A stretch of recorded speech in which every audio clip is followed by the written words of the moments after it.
我敢说，开过电车的人都会说比油车好开。你以为真的是因为电车提速快吗？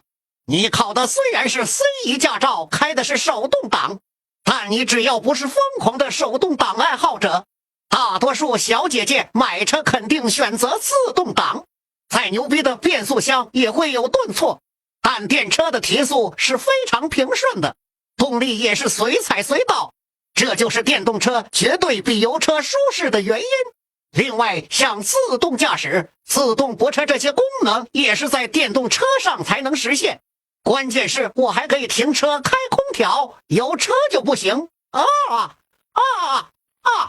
我觉得电动车实在是太棒了。